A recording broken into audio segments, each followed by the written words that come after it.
keynote speaker today. I'm thrilled that we were able to get our First Lady of Rotary International, Gay Maloney. Gay Maloney is more than just the First Lady of Rotary. She is an amazing woman in her own right, past president of her Rotary Club. She did go to school at Agnes Scott College, as she mentioned. She went to law school at Vanderbilt in Nashville. That's where she met Mark, and that's where their life story began. Thank you, Tiffany. Well, first of all, hello to everyone. And I love to meet people, and I love to meet Rotarians and members of the family of Rotary. To me, the stop in our travels, the hardest part, no matter whether it's Rome or Atlanta, there was to have been an event at Agnes Scott that's not happening. No matter where it is, the best part is to meet people. So while this is different, it's still an opportunity to meet people. Decatur, Alabama is my hometown. And when I graduated from high school, at the time my father had been mayor of Decatur back in the 60s.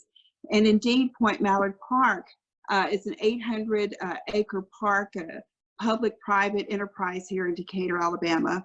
Well, actually, it's all public, but it's in conjunction with TVA that owns some of the land, and it has the first wave pool in the country. And so I grew up as in a very public way as the daughter of the mayor, and my goal in life was to go live somewhere else, see the world. And so my first step in seeing the world was Agnes Scott in Atlanta, which I loved Atlanta, and that it linked to the world. And I took a class in African art, and I thought, well, could you imagine going to Africa and seeing these works of art in person? And I took a class in, and also in, let's say, art of Asia. Can you imagine going there? And then when I had the decision to make on what to do next, I went to Vanderbilt Law School, and I took a class in international law when I was a second-year student as an elective. And it was in that class on international law that I met Mark Maloney, who was there. And our first conversation was a comparison of his hometown, where he's the popcorn king, so to speak. They have the popcorn day, the second Saturday of September, in this village of less than 1,000 people where he grew up and where I grew up. And we talked about Point Mallard Park, which Heather mentioned being Miss Point Mallard. So from that perspective, how privileged have Mark and I been to travel the world over the many, many years of Rotary involvement. And then what a privilege over the many years to work our way up. And I am a past club president and was an assistant governor. Mark, well, we know where we are now. I have a few slides that share with you just a little bit between January and the middle of March. It's just a snapshot of where we were. It'll give you a glimpse of the journey that we've had. And everything I'm sharing is on my public Facebook post. And Mark often says, without a picture, it hasn't happened. Because over time, I became the social media, the participant of the two of us. In the early days, when Mark was first president nominee and then president-elect, I kept saying, well, I think you ought to post this, and I think you ought to post that. And finally, I said, you know, I've just got to get it together, and I'll do it. When we would come back from event, Mark would be on email for an hour and a half every night. And so instead of trying to, again, suggest everything, I thought, well, first I went on Instagram, and then I went on Facebook. And now, and I'm still posting from our travels because I didn't have time always to post while we were in the middle of things. And it was my goal to have the social media as my personal journal. Presentation was done for another district, and they set up my bio there, which talks about Agnes Scott and Vanderbilt Law School. And in January, one of the things we did was for the Rotary International Board, we took them to the graveside of Paul Hare. Remarkable, one of the Rotarians, Ervin, he has arranged this walk of memory for past Rotary International and current Rotary International presidents at Mount Hope Cemetery. This presidential walkway even was complete with a square for Mark's theme for this year. Then we went to the Paul Harris home, and one of the things that to me is so remarkable about being in the living room where Paul Harris would sit himself is that it is just an ordinary house. It's not the most grand house. It's a nice house, but it's not a home of grandeur. And to me, that is the heart of Rotary, is that anyone can go from their home community. And over time, after Mark and I came back, now know that we live back in my home community that I thought that I would say goodbye to, but it turned out to be a wise decision, as being in our home community allowed us to participate, particularly Mark and Rotary, early. So here we go, about to meet with the president of Rotary, about to meet with the president of Portugal, and Marcelo Rebella, and he is himself a Rotarian. And we're here with the district governors of Spain and Portugal, and this particular president of the country, he is the one who was the most informed about Rotary because he is a Rotarian. The same visit in Portugal, a scarf was made for me and a tie for Mark by an artist. It's handcrafted, and she pulled together symbols of both Portugal and Alabama. Now the next slide shows, while we're not making it to Rome this week, we were in Fatima in Portugal, and we had an audience with Antonio Cardinal Marta, the cardinal who is based in Fatima, and we were able to place flowers there in the chapel. In the background is the basilica, but there's another chapel which is the site that where the children had the vision of Mary, and so we were able to put flowers in memory of Mark's parents, as it turned out to be the same week that they had been lost some years ago. The next slide is just an example. This was in Sri Lanka. And Ann Lee, the week that we both had our birthday, as we were in Sri Lanka, they had a cake for me.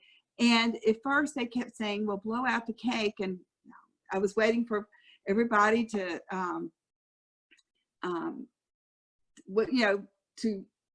it seemed like the right moment to blow it out. But they kept saying, blow out the candles, blow out the candles. Well, then I understood when I blew out the candles, that was when the show began. And they poured liquid into these two bins, and all of a sudden there was smoke everywhere and coming out, and it was quite grand. It was really a lot of fun. Wow. The rest of the slides are more concentrated on what we were doing in the last 10 days of our travel. On March 1, we left for what was to have been a 30-day trip. And we were going to 10 countries. And the last of those countries that we actually made it to, we made it to Zimbabwe and to England and to London. And that's what I'm going to focus on for the rest of the presentation. And it's a little bit in reverse, but I want to to draw your attention that we were at a meeting that was sponsored by the Rotary Club of London. And we had there both members of the Rotary Club of London and Rotaractors. And they were chartered in 1912. And we have here the district governor, Tony Sharma, and his wife, Harjendra. And that was the beginning of our stay in London. And then here we are again with the district governor. And it's so much fun to travel the world and to see the logo, how it appears around the world. And of course, many places, the district governors make it their own. And you all may be familiar with that in some countries, European countries, and in the UK, that you have the symbol of office as the district governor does here. for Tiffany now. Tiffany, you know, she sets the standard though on the most remarkable district governor shoes around the world. And I've enjoyed seeing Tiffany's shoes and with their glitter. I can still remember when we had the luncheon at the assembly and Tiffany came through and I was like, yay, you know, look at those shoes. Those are great. Now, while we were also in London, we met with His Eminence Vincent Cardinal Nichols. He's the Archbishop of Westminster and the president of the Catholic Bishops of Conference of England and Wales. With us was Rotary International Director Tony Black and his wife Elspeth, as well as Judith Diamond to the far left. And Judith is Rotary's representative to the Commonwealth, and she organized our week of activities. Now, now we are meeting with Donna Wallbank, who is the president of Rotary in Great Britain and Ireland, and again with Judith Diamond, the Rotary's representative to the Commonwealth. Many of you are familiar with this year's theme scarf, but I'll point it out. I have it on today, but in these pictures, many of them, like this one, I have it on in the far right. Donna has it on wrapped around her neck, and then Mark and Donna's husband have on the theme tie, and then there is the Mark has on the theme jacket of blue this year, and I know that Tiffany has a lovely outfit out of the blue material. And of course, Tiffany, you would kind of give it a special touch, which was fun to see as we travel around the world. Now, the next slide. This is one of the aha moments of our time, and every year in London there is a week called Commonwealth Week, and in that week the ties of the UK with the Commonwealth are celebrated with the 54 countries from around the world. And there has been, at least through this year, a Commonwealth service. And Judith Diamond had told us 2 years ago maybe about this service and to put it on a calendar. And so we were the first Rotary presidential couple to actually attend this service. Others had participated in another event that was to have been in June, but this was the first time the Rotary president, in recent years anyway, had been to this event. And some of you may know that this is the event that Prince Harry was making and Meghan were making their final appearance. So as we approach Westminster Abbey, the others in our entourage went around to the side to go through security, and we were prepared to go with them. But as we came to the point with security, they said, no, you go this way.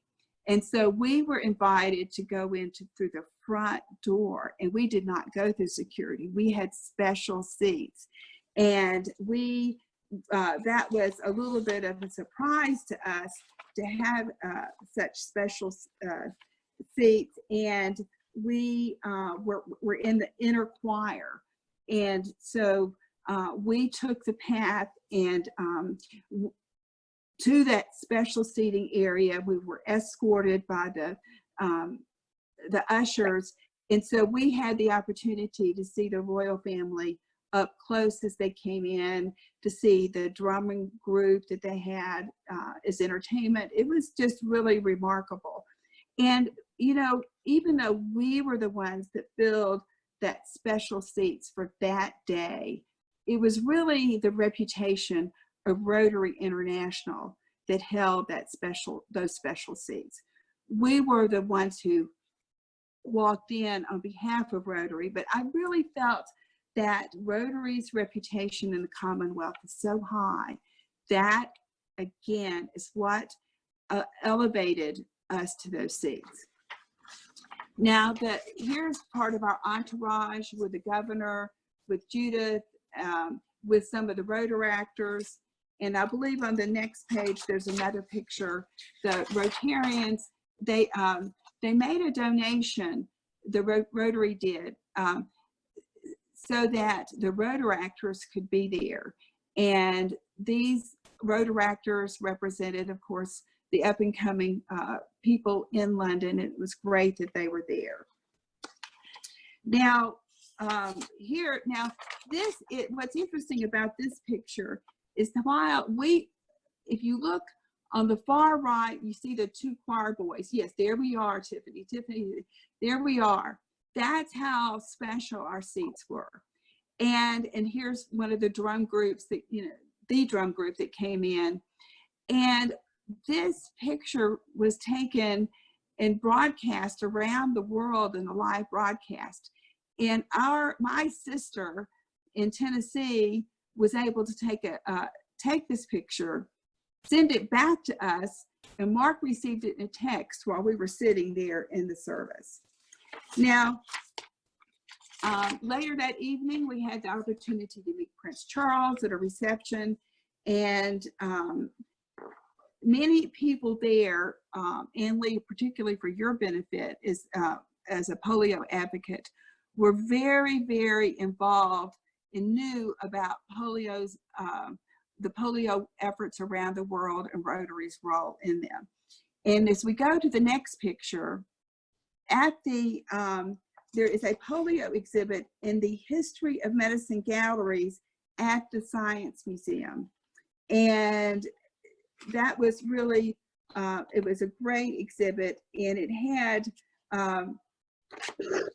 had actual memorabilia from Rotary's efforts to eradicate polio, and that was very interesting. Now, this was when COVID was known, but it was still, we were just early on. We were there, we left London on March 12th, and just before it exploded there. And in the future, in the same area, I'm sure there will now be an exhibit on the COVID-19.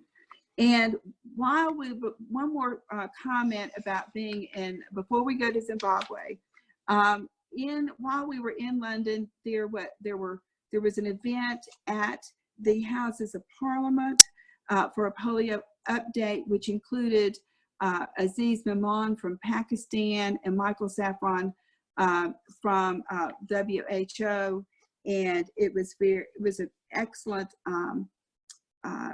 event. And then we had a dinner with the Pakistani High Commission that was very impressive too, all with a great focus on polio.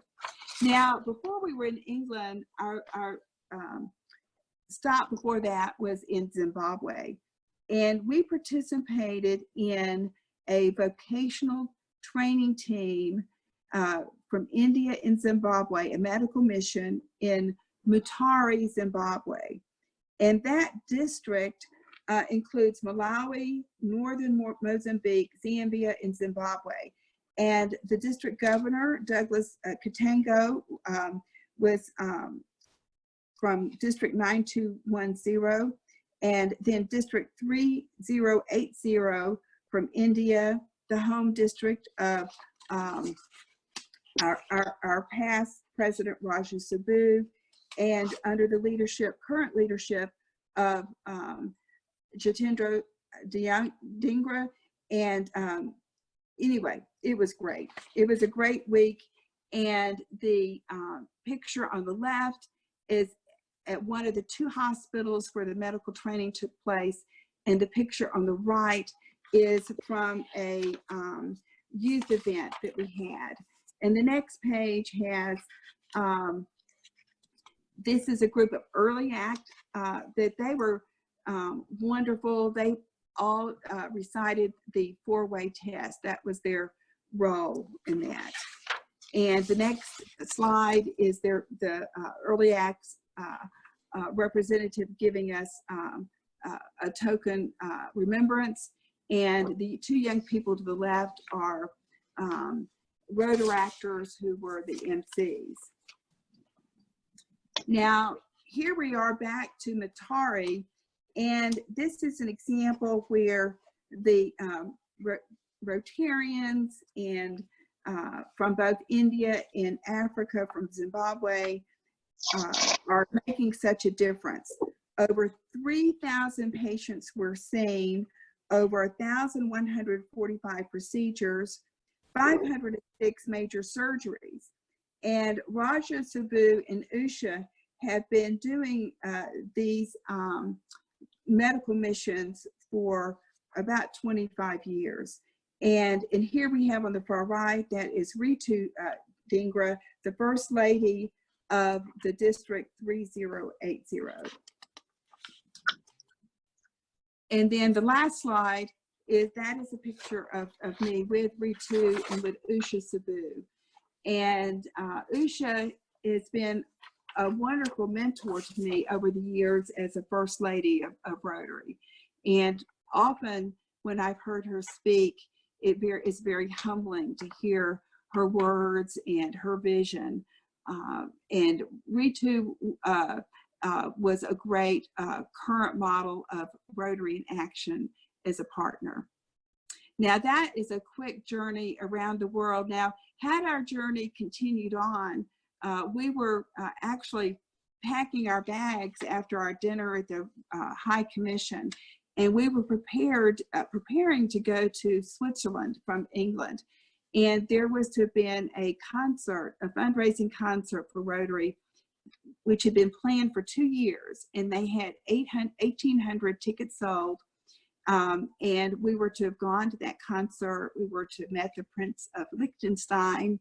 And then from Switzerland, we were to go to Kosovo and Albania and Greece. And we were going to a camp in Turkey for people from Syria who were, displaced there. And then we were to have been in Turkey for 2 days. And and Mark has a sister who lives in Turkey. Some of you may know. And then we were going from Turkey. I have to go back, and now for a while I could tell you everywhere, but to France. And we were going to another UN Rotary celebration in Paris, but that too was canceled. And so, but as we were packing, we were, talking about what should we continue on.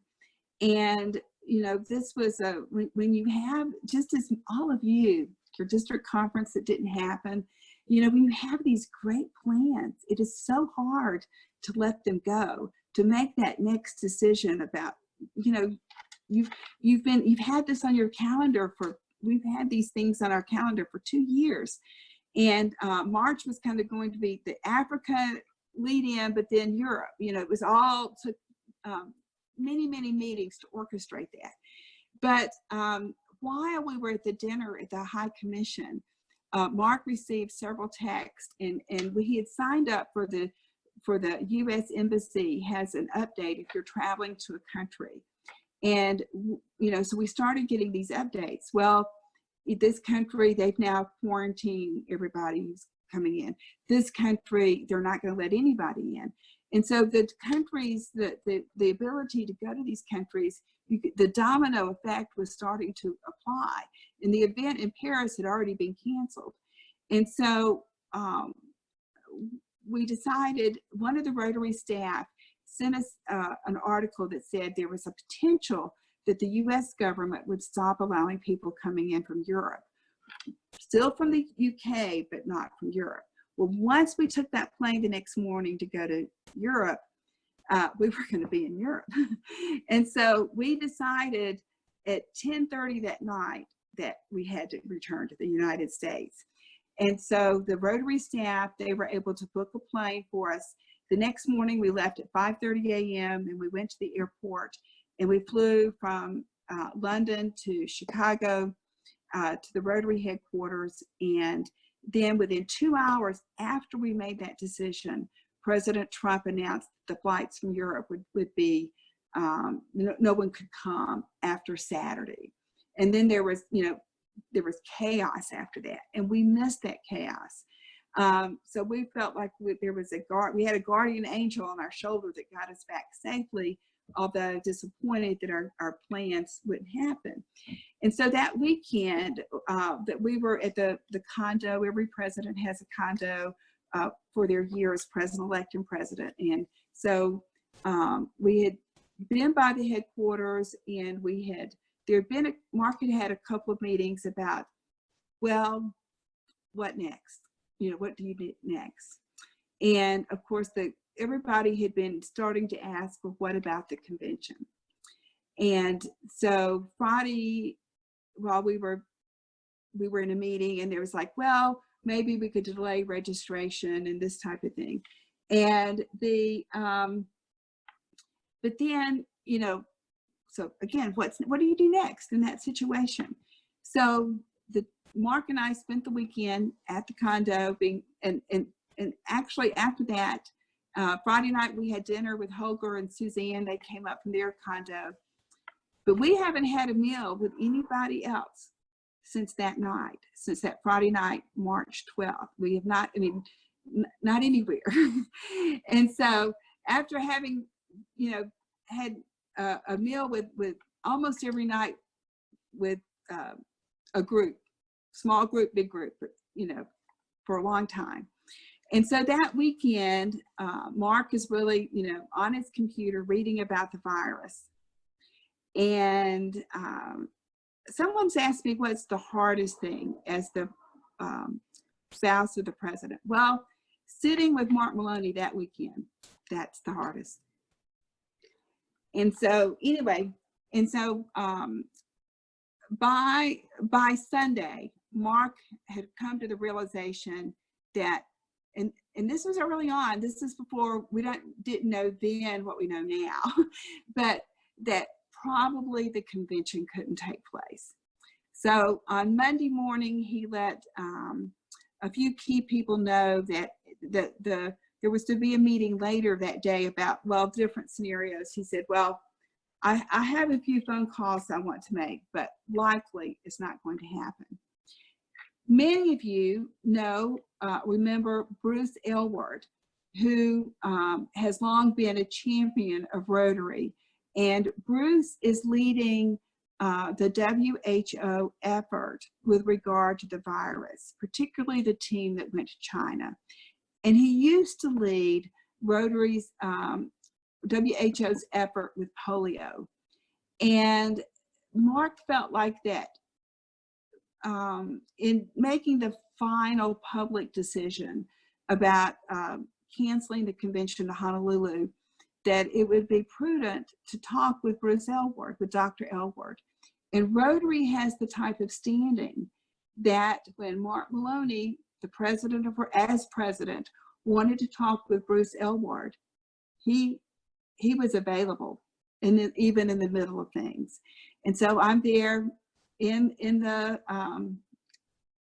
condo as Mark has this conversation. And he asked, Dr. Aylward, do you think that this virus will have run its course through in a way that we can have this convention in June? And Dr. Aylward said, no, I don't. And that helped Mark come to peace with his decision, if that makes sense. So how do you undo a convention? So on Monday afternoon, Mark had a meeting with the staff, and they started talking about the procedures, what to do. By Wednesday morning, they had the first ever virtual board meeting. They had called a meeting on less than 48 hours notice at 8 a.m. on Wednesday morning. At this point, we had flown back to Alabama on Monday night, and Mark was in our living room. And they made the decision to cancel the convention, and now we know the rest is history. But we are looking forward to the virtual convention, and I hope you all can participate. It's the first ever virtual convention, June 20 and 21. It will be different. On Saturday, on Saturday morning at 8 a.m., there will be about a 75-minute virtual presentation On Monday morning, there will be about a 60-minute virtual presentation, also at 8 a.m. And then over the course of the next week, there will be 15 breakout sessions at different times, 3 different times over the course of the day. And then there'll be some more informal breakouts after that. And there'll be more details coming on that. We're having fun, kind of exploring new possibilities. And we are going to have Mark and I and the members of the organizing committee and the members of the host organizing committee in Honolulu on June 6th, we are going to have a special moment that we spend with them. And I want you to know, because we've been through such a journey. And, but you might ask, why 8 a.m.?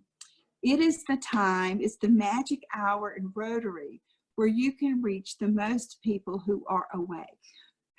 And the only people that it's the worst for are our friends in Hawaii. But they'll be able to see it taped, and we're going to have that. Mark and I are going to have a special moment with them 2 weeks before. So anyway, it'll be fun. What was your favorite place to visit this year, or in the last few years? Because it wasn't just 1 year of preparation and travel.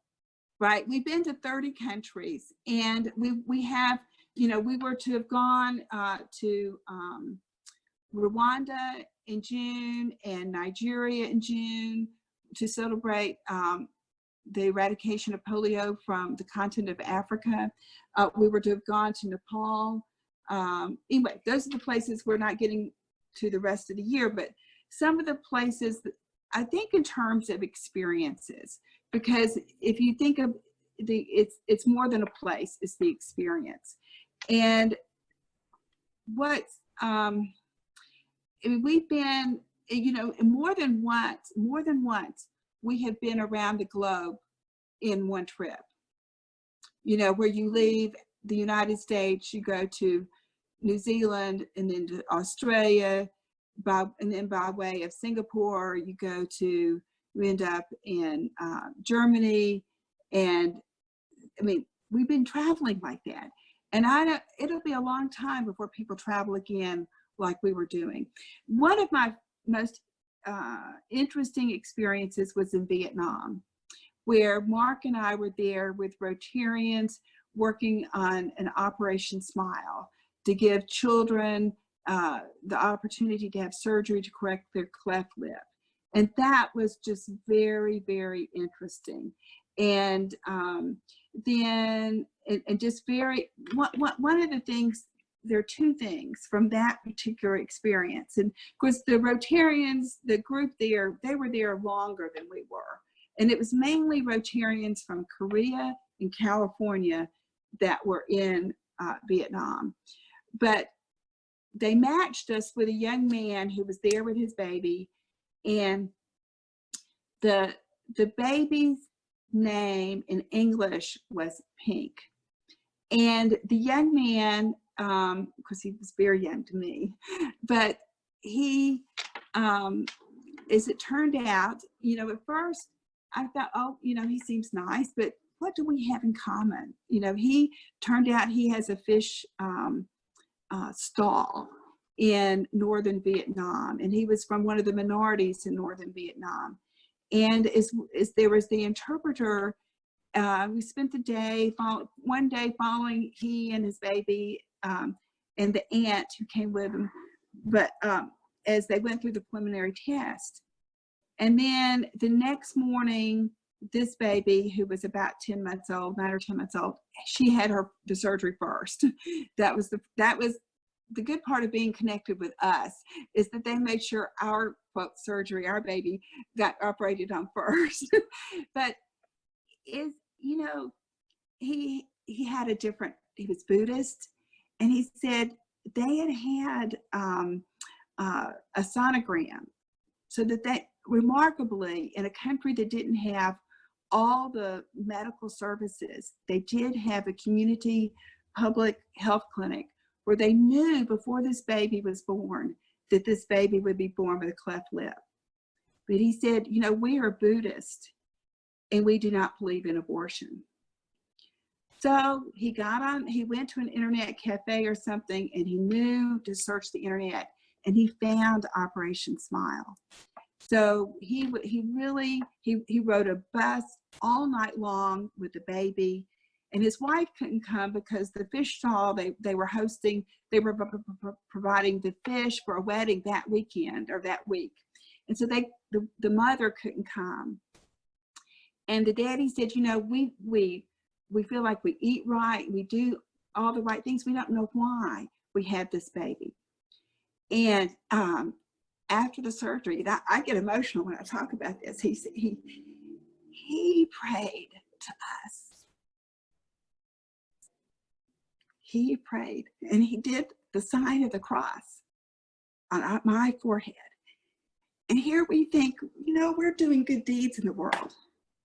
But he shared his heart with me.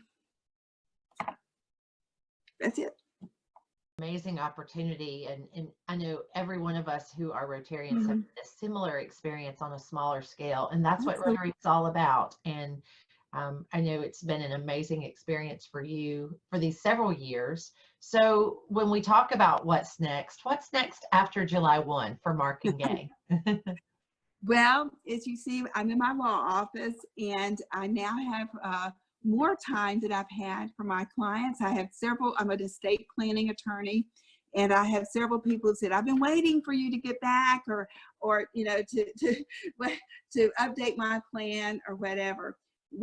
Last night was the 50th night in a row that we slept in our own bed, which we think is a record. And so, you know, kind of straightening things out that had been accumulating just like everybody else has been doing. And we hope, I mean, we look forward, we feel like there'll be travel again in the future. It may not, I don't know, again, that anybody to flit through the airports all around the country. You know, we were spending one night a week, spending the night on a plane. I don't think that's going to happen again for a long time for anybody. Okay, we want to say from the bottom of our hearts, we thank you for everything that you and Mark have done, not just this year, but for multiple years. It's a 3-4 year process, as everyone knows, and or as most people know, I believe. And what you all have given is truly a part of yourselves, and a very important part of your life. And you've allowed us to share it, not only in your experiences, but on social media. And we're grateful for that. If you guys haven't seen on Facebook, Gay has been giving Mark haircuts for the last 2 months. And so there's been some great stories, and we love seeing your pictures. I cut my own hair. Very good. I'm just going to let mine keep growing. But we thank you, because you're right. And and my folks in my district and those who know me well know that I share a lot on social media. But I loved your phrase that if there's not a photograph, it never happened. And we have lots of photographs in our mind and on our photo albums online now that we can share with people. And it's an amazing opportunity. So we from District 7670 thank you for being the epitome of Southern Fried Rotary, and for sharing your story with us. Please continue to share your stories on social media, that we are people of action. And if you would like to get one of those nice Rotary jerseys, don't forget those are selling very quickly, with all the funds going to the CART Fund to help raise money for Alzheimer's research. Thank you all for being with us today. Thank you, Heather. Thank you, Gay. And I will see you guys again next Wednesday, if not sooner. Mwah.